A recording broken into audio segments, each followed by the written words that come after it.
Why overtiredness is the root of all evil. When it comes to sleep, this really is the tripwire of sleep. It's something that just confuses us all as parents.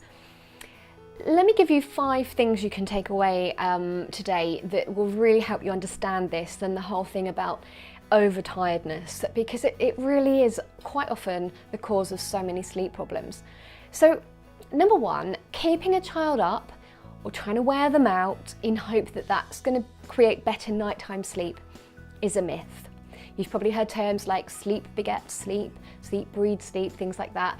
And some people can't quite understand that or make sense of that. It's one of those counterintuitive things about sleep. A well-rested child will sleep better. Yes, it's important when and how they get that sleep, but the bottom line is if they are overtired, constantly running on a low level of sleep, they are going to have more challenges with sleep. So just first of all, number 1, keeping your child up and trying to wear them out is a problem. It's not going to help you. So don't do that. It's a myth. Number 2, let me give you the science. So the reason and how and what actually happens, because sometimes if you're anything like me, understanding the facts and the reasons and the whys and the hows actually helps to make sense of it. So when we become overtired, as you've probably become, I know I have at various stages, it's like you kind of go through being tired. It's bound to have happened. You can, I'm sure, draw upon a time where you've been really, really tired, desperate for sleep, you want to go to bed, but for whatever reason you just have to push through. And you push through and you keep going, and then all of a sudden you think, well, I feel fine now. I've gone past it. You know, we often call it a second wind. You just feel okay. Why do you feel okay? How does it just go, you know? What happens is when you get tired, but your brain starts taking in messages going, well, I need to be awake. There's, you know, I'm out somewhere, or there's lights on, or there's whatever those signals are. It could be, for a child, it could just be simply that there are people around, the TV's on, anything that's stimulating, that's suggesting that it's time to be up.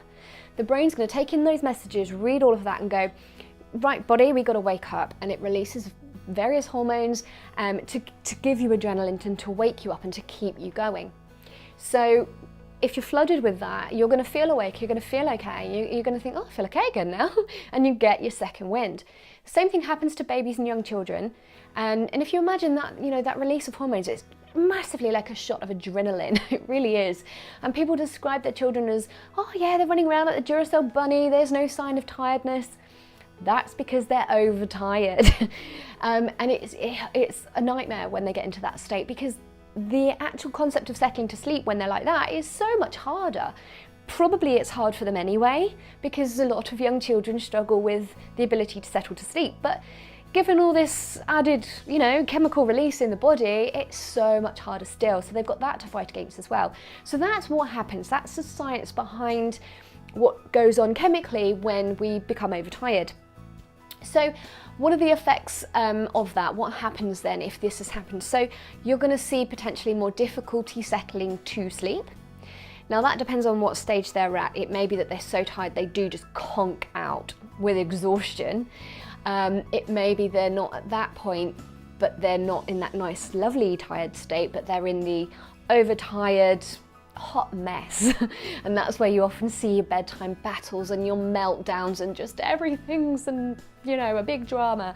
And that's the overtired state. So that's when you get the resistance to sleep at bedtime or at nap time or whenever it is, but you're going to see a resistance to sleep due to the overtiredness. You can also see more disturbed sleep. So rather than going off into a nice lovely sleep and it being restorative and restful, they're actually in a more unsettled state, and then you see more wakings. They're coming out of it more frequently. Happens to us as adults too, and I'm sure if you've had some late nights or a lot going on and you've not had enough sleep, you then start finding maybe some disturbed nights as well, same kind of thing. So more in a child, you might see more night wakings, and the other thing that you often see, and this totally confuses people and seems illogical, but the other thing you see is early rising, waking too early for the day. And I say anything before 6 is too early, okay? So, you know, these wake ups at 4:35, 5:30 a.m. early rising, chances are there's overtiredness coming in somewhere.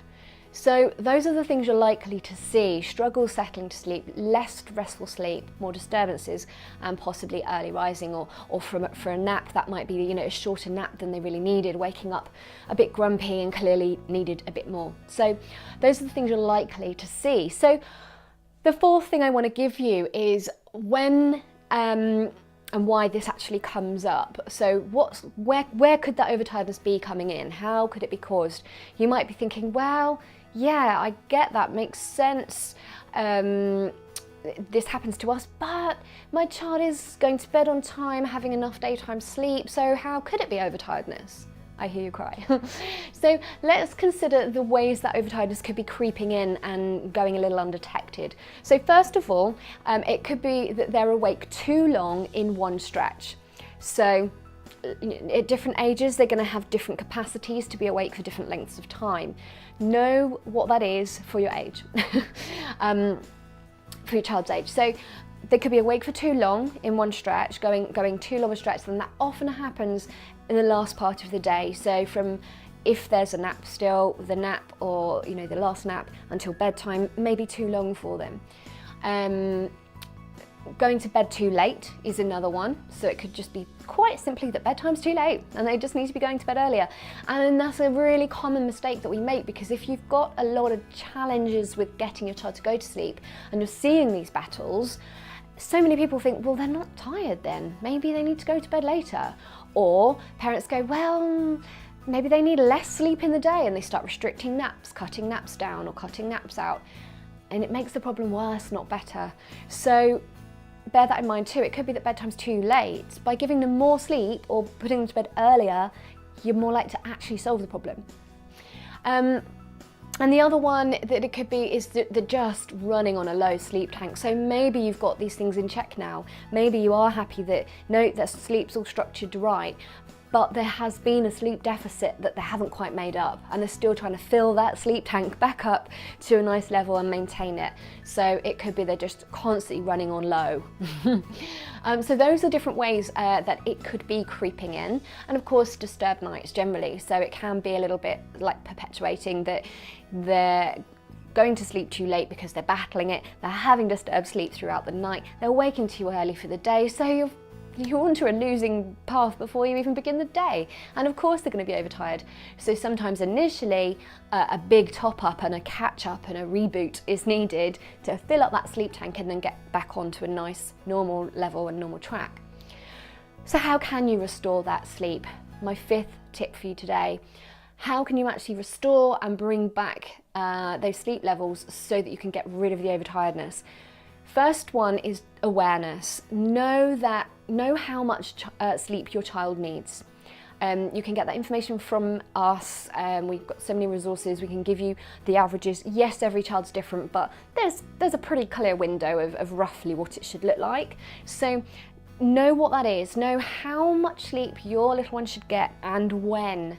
Timing can be so key. They may be getting enough sleep in a 24-hour window, but maybe it's not at the right time, and actually just the timing being off could be throwing everything out and could be actually causing overtiredness. So even though you sort of think, well, my child needs this much a day and this much a night, and they're getting that, so it may just be the wrong time. If they're awake too long, it's not all about when they sleep, it's also about how much they're awake. If they're awake too long, overtiredness could be coming in. So know what those windows are, know how much sleep they need, and be consistent.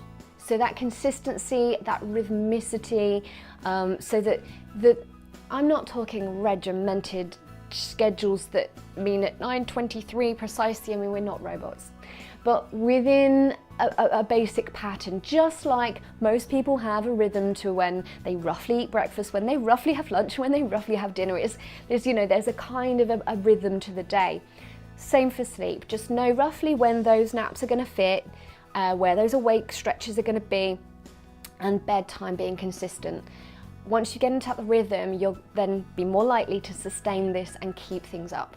That can take a bit of getting into, and if you have got a sleep deficit to make up, it may be that temporarily that's going to be a little bit different. You're going to have to work on, okay, the wake up time varies, so the first nap's going to vary, but once you've got that sleep stored back up, it will level back out. So it may be that you go through a temporary stage where they're going to bed way earlier than you would like, or way earlier than actually need be, but in time you'll be able to move that back to where it's going to sit permanently.